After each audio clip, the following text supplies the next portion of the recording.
So before I get into it, this review contains spoilers. I believe it would benefit you to see this movie for the first time knowing as little as you can, so go and see it if my recommendation means anything to you. Also, I'm not going to hold your hand through this analysis. I'm here to tell you why it's good, not what happened in it. So turn back now. Also, in the interest of full disclosure, I'm not familiar with the Birdman mythos, nor have I ever read what we talk about when we talk about love, but I looked up a synopsis because it seemed important. Listen, you fucked with the period, you fucked with the plot since you could have the best line. So apparently Edward Norton's character was supposed to get this monologue. He couldn't turn his goddamn head and just look at his goddamn wife. And it was supposed to happen at the end of the book. And the change works, because the new scene that the play ends on allows it to crescendo with the arc of the movie. And the fact that the change was made by the conscious action of a character You wrote this adaptation? I did, yeah. helps feed his own self-doubt, making him question his writing ability because he felt the need to restructure a classic novel to have a dramatic arc more similar to that of a Hollywood movie. You destroy a genius book with that infantile adaptation. Not to mention that the movie does a good enough job of showing us enough of the important parts of the play to show us how it reflects the characters' real lives. So even if you're like me and don't know shit about crap, you're still not left wondering why the fuck it's in the movie. I'd imagine it would be more professional of me if I had actually read the book, but the movie is so well written that I don't think I have to, so fuck it. Riggin is playing two characters, Nick and Ed. And based on the synopsis I read, this is clearly representative of Riggin's self-obsession. Much like his relationship with napkins. I was a shitty father, wasn't I? Right, the first time you feel any legitimate introspection is when you're holding a metaphoric representation of the entire human race in your hand and absent-mindedly uses it to clean crumbs off your face, and yet you'll hold on to a compliment from a drunk you received 40 years ago and let it shape your life. That's when I knew I was going to be an actor. Or you know almost any other line in the movie. Mr. Thompson. Steve. It's Daniel. Okay. Nick is the narrator of the book, so he cast himself in the lead, and fucked with the plot to give himself the best lines.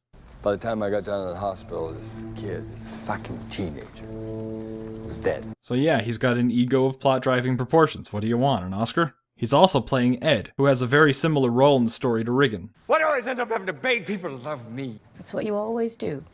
You confuse love for admiration. I'm gonna kill your play. I don't exist. None of this even matters. I mean, who the fuck are you? You're the one who doesn't exist. It's not important, okay? You're not important. Get used to it. Now I spend every fucking minute praying to be somebody else, somebody I'm not. I'm not fucking you! I'm Riggin fucking Thompson! No. And there was even a scene that was based on something that was cut from the original draft of the book. And it happens off stage, so that's cool. And that's just what I gathered from a Wikipedia search. There's probably a metric fuck-ton more to say about the parallels between Birdman and what we talk about love, but it's so layered and tightly written that you don't need to know anything about it to get the full experience out of the movie. Birdman, or The Unexpected Virtue of Ignorance, has one of the most effective screenplays I've ever seen. So let's start out by asking my favorite question. What's going on and why should I care? And break that down into the 6 basic expository questions. Who? Riggin fucking Thompson! What? He happens to be the fucking man of the hour. Why? You spent your whole life building a bank account and a reputation, and you blew both. How? Where? In an 800-seat shithole like this. When? Nothing matters until that old bat from the New York Times is sitting on that audience opening night. Now that we got that out of the way, we don't have to dissect every scene to find out where and how it all went so horribly wrong. We instead get to dissect each and every scene to find out how and why it went so horribly right. The first scene in the movie? Well, the second. The first scene is of jellyfish and a meteorite, and I'm not exactly sure what significance it has. Except to associate this nearly subliminal image of jellyfish with the thing that wiped out the dinosaurs, so that when he starts talking about jellyfish at the end of the movie, we get concerned for his safety, even though we're not exactly sure why. Because by this point, most of us have probably forgotten that we were treated to 12 frames worth of jellyfish in the opening of this movie. Just in case you missed the fact that the film opens with Raymond Carver's epitaph. So there you have 2 really subtle allusions to death right in the beginning of the movie. The opening titles have a pretty sharply juxtaposed style to the rest of the movie. The titles pop in a series of rapid cuts that are sort of synced up to the notes of the score, as opposed to the rest of the movie, which was shot to look like one long, unbroken take for just over 100 minutes. And yeah, if you pay really close attention, you can sort of tell where they might have cut, but I only spotted like 3 of them, and I'm well, anal about that sort of thing. Another thing that's probably interesting to some people is that there's absolutely no fade in on this first cut. Like usually when there's a cut in a film, there's at least a frame or two where you can see both shots laid over top of one another if you freeze frame it just right. I don't know if that was intentional, but I'd like to think it is, because the only other time there's a cut with no fade on it in this movie is between this shot of Iron Man getting punched by Bumblebee and this shot of the camera going into a light. But on the other hand, it might just be a side effect of converting this video file for the purpose of editing, so I'm sorry if I just wasted everyone's time. The first shot of Riggin shows him floating in his underwear, immediately introducing us to the supernatural elements as opposed to establishing the real world in the opening shot and then challenging our suspension of disbelief when he started using telekinesis later on. But it's not just there for the sake of being there. In fact, every choice in this movie seems like it was extremely pointed and deliberate to give us some insight into the characters, like the escalation and context of Riggin using his powers. Now, we don't get context for this opening shot until looking back on it with retrospect, but we're treated to the juxtaposition of a cut from a meteorite to a meditating man, and the meteorite is going to create a lot of chaos and destruction when it hits. And we cut away from that meteor for an hour and 40 minutes with the first shot being a meditating floating guy. So the use of psychic powers is taking the audience's mind off the inevitability of chaos and destruction and putting our focus on some guy in his tighty whities. At this point, Regan is worried that Ralph's bad acting is going to be the downfall of his play on the night before his first preview. It was going to be a disaster. That guy's the worst actor I've ever seen in my life. And this bit of desperation leads to the misinterpretation of his own emotional state that serves as the catalyst for everything that happens in the movie. That wasn't an accident. When Regan uses his powers, he is fighting the urge to give up and go back to Hollywood and just make Birdman 4 because that's what the people all want. Hold the man fall! This urge is symbolized by the voice of Birdman inside Regan's head. We handed these posers the keys to the kingdom. Breathing out. You listening to me? Here he is turning off this news feature about Robert Downey Jr. being successful for playing a comic book character. These powers are Regan putting himself in the mindset that he doesn't have to do the thing that's easy because he can do anything. And Birdman is the manifestation of his self-doubt. Much like this movie has two titles, Regan has two sides to his personality, and an entire narrative arc of the film is dedicated to showing the struggle between those two sides. As much as the opening title would suggest, Birdman was there first, and will fade out slower. I mean, seriously, how many of you call this movie The Unexpected Virtue of Ignorance? I mean, it's just easier to say Birdman. I don't believe this. The unexpected virtue of ignorance? See, it's not a mistake that it was read that way. My point is that we see Regan using his powers every time he's contemplating giving up on the play. After hearing all the actors he thinks are good or in pop culture blockbusters, He was the Hurt Locker guy. He's an Avenger. Fuck! They put him in a cape too? God, I can't believe this. he spins this little box after his daughter puts him in his place. It's not important, okay? You're not important. Get used to it. After Mike Shiner steals his thunder with the press, he completely trashes his dressing room. And this is the scene that delivers on what we learned earlier. He's kinda nuts. After he was shown to keep himself in line with meditation and concentrated breathing at the beginning of the movie, here he's confronted with all of his doubts and he's too angry to do anything about it. I mean, he's trying to write off the Birdman voice as a mental formation while throwing crap around his room with magic.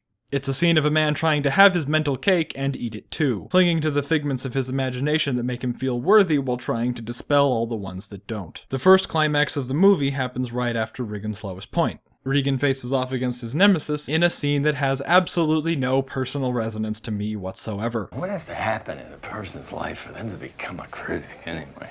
Was I being sarcastic? Hopefully you'll never know for sure. Now, this movie deconstructs the very nature of overwrought criticism. None of this costs you fucking anything. You risk nothing. Nothing. Ostensibly making it review-proof. So goodbye, everybody!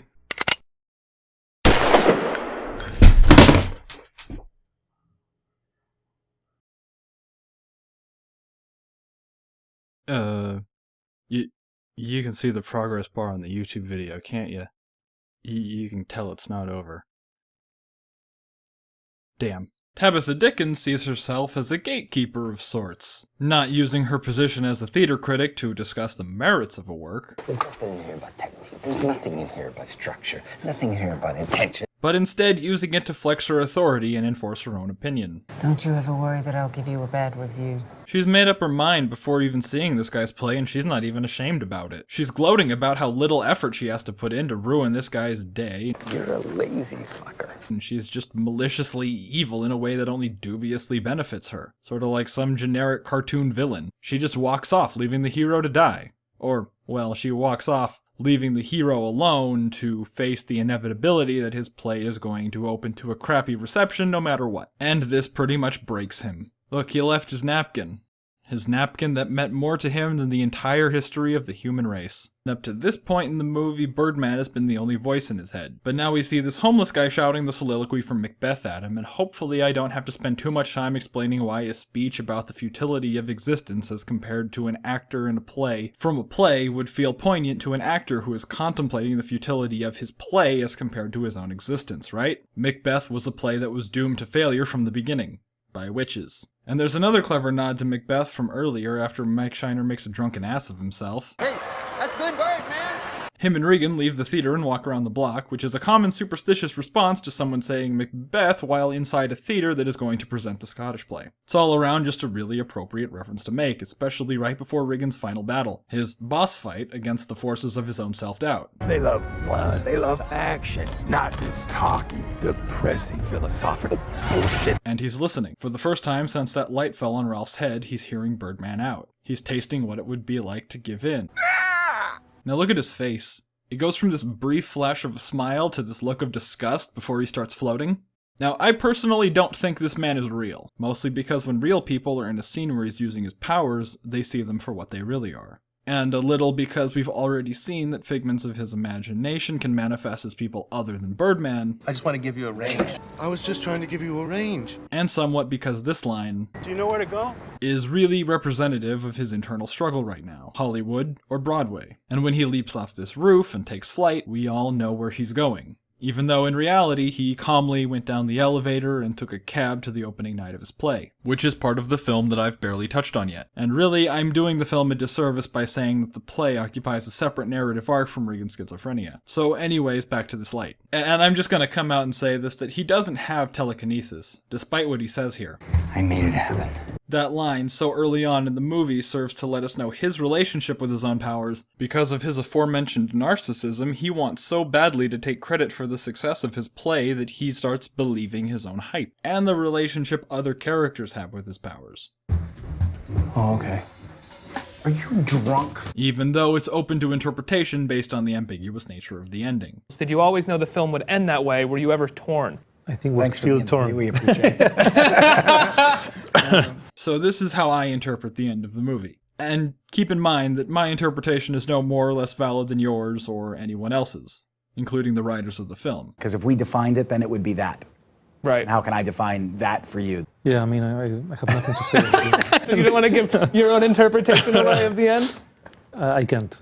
Yeah. I'm still trying to figure it out. If you've watched this much of the video and haven't seen the movie yet, this is your absolute last chance to make up your own mind on the ending without having your first impression tarnished. On the other hand, everything I've said in this video has been my interpretation, so if you have a different one, you can make your own goddamn video for all I care. After all, a thing is a thing, not what is said about that thing. Or, you know, you could just leave it in the comments too, that's okay. Now, you wouldn't be aware of this unless you've listened to the score over and over again like a creepy, obsessive stalker inappropriately fondling the repeat button on your MP3 player, but the last track in the movie is called Anxious Battle for Sanity, and not Splat. The score is interesting in the way that it can add new meaning to a scene if you know the title of the track from the score. In that way, all of the less diegetic elements of the story play off each other to enhance your perception of the narrative. Birdman is a movie that uses techniques exclusive to cinema in order to immerse the audience more deeply in the story. That's how you win Oscars. For example, the track playing behind the scene where it's revealed that their dream actor agreed to take on Ralph's role was called Semi-Comfortable.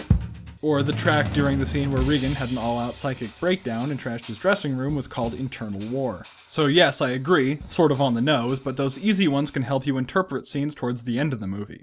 You don't try to kill people. The track that plays once Regan sees how good of an actor Mike is called Strut. So Strut is the song that plays when things are looking up for him. And appropriately, after he returns from his flight around Broadway, the song that plays is called Strut Part 2. Those are the most optimistic moments in his journey. The second act is half as good as that. It's pretty glorious. Followed by his acceptance of Birdman. I've got this voice talks to me sometimes, tells me the truth. And one more push against his desire to run away. Followed by the track called Claustrophobia, closing in on the final scene of the play, where all his fears come creeping back to him. Finally accepting Birdman's words as the truth make this walk that he's done many times before seem scary. Claustrophobia might also mean that he's feeling trapped with nowhere to go but forward. Armed with his gun and some perspective, he has a choice to make. Shoot Mike out of petty spite for sleeping with his daughter and generally being an asshole. I don't feel threatened at all. Get a better one. Shoot Tabitha for slightly less petty spite for threatening his art. I'm going to turn in the worst review anybody has ever read. And I'm going to close your play. Or shoot himself out of, well, let's face it, the pettiest spite for not listening to himself every time he told himself to take the easy way out. We don't belong in this shithole. We were the real thing, Reagan. We should have done that reality show they offered us. Maybe that's what you are. A joke. You were a movie star, remember? You're Birdman. Because without me, all that's left is you. You're a movie star, man. We have to end it on our own terms. Flames. Sacrifice. Icarus.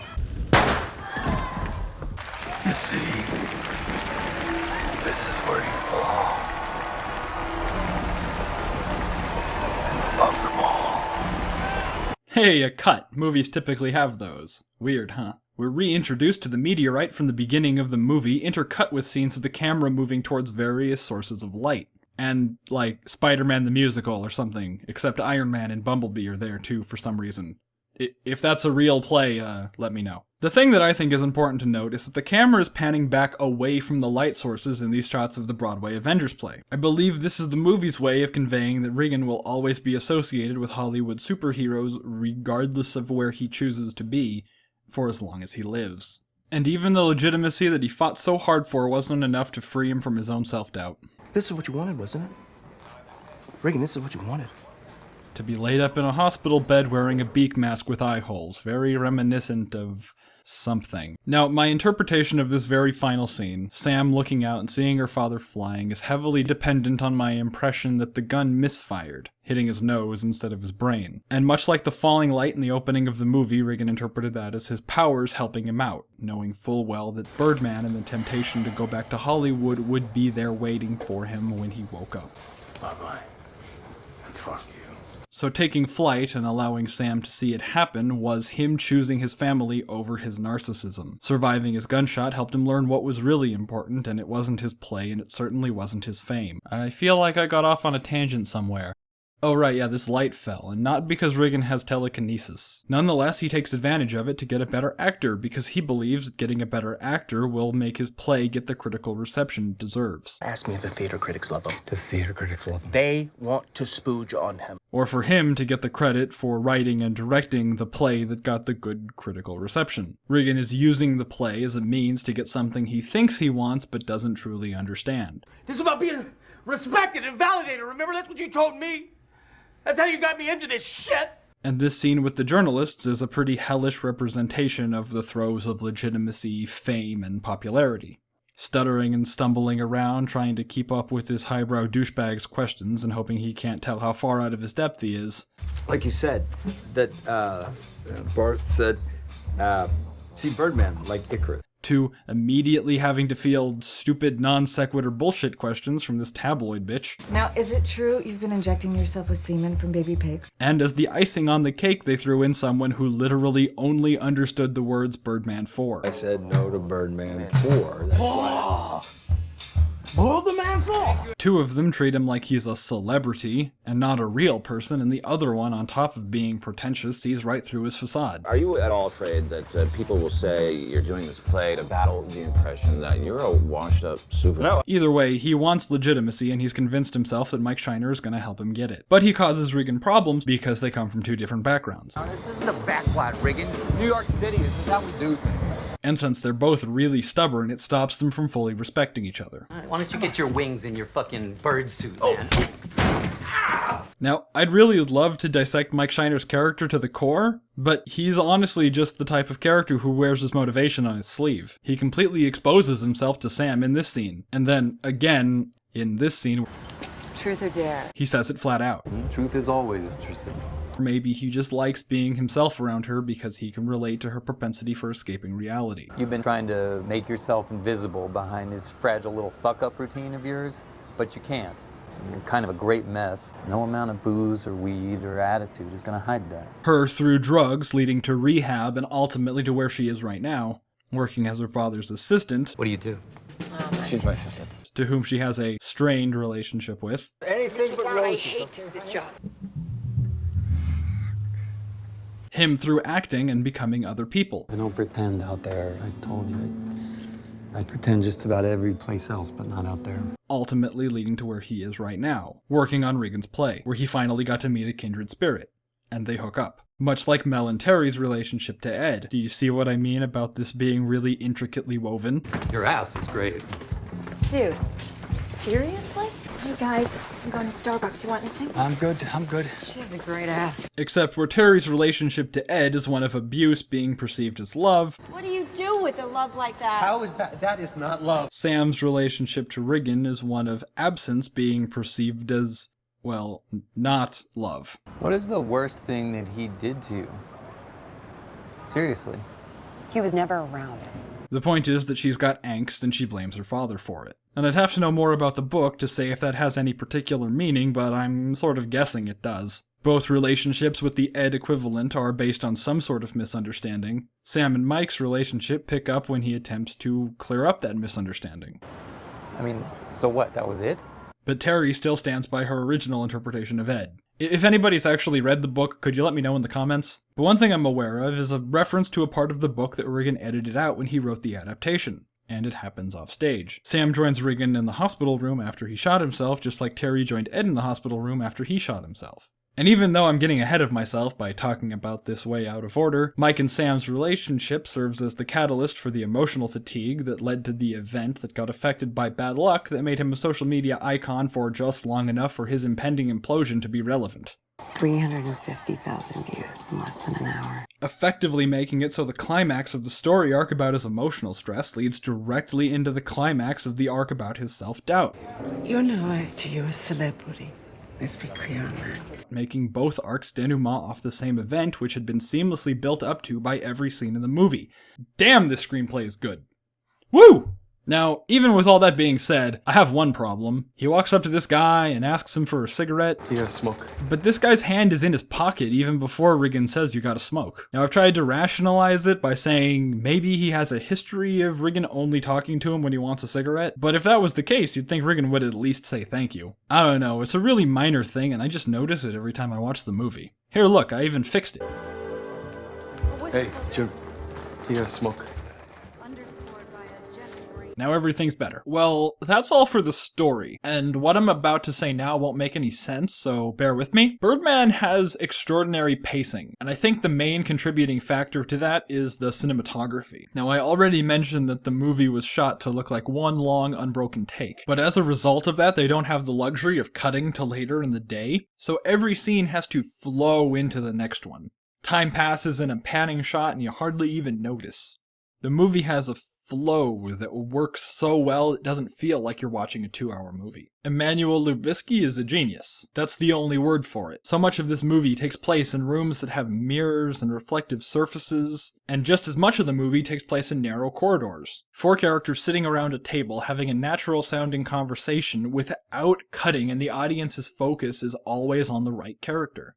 Or for the amount of times that out of necessity a shot would linger on a character after they had said their line must have been really taxing on the actors. And not to mention all the stuff that I never even thought about, like focus pullers, cable management, boom mics, and lighting rigs that never ended up in the shot. What about lens choice? I don't even know what the significance of a camera lens is, but I do know that there are a lot of different types of them, which leads me to believe that using the same lens for a shot with various depths of field and lighting conditions must be hard as fuck. Usually cinematographers and directors only have to deal with frames, and everything outside that frame could look like crap. But Birdman is different. Every single angle in this room had to be shot in one take, and there's a big fuck-off mirror right in the middle of it. The amount of precision and meticulous choreography that had to have been planned out since early in the scripting process must have been mind-boggling. Probably doubly so to someone who knows more about cinematography than the rule of thirds and the color wheel. The cinematography in the movie even influenced the score. Fucking crime that it wasn't nominated for an Oscar, but that's hardly the most criminal snub the Oscars are guilty of in 2015.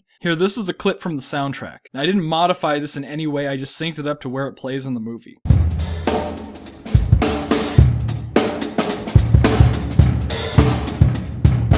Did you hear how the audio from the score panned from left to right with the movement of the camera?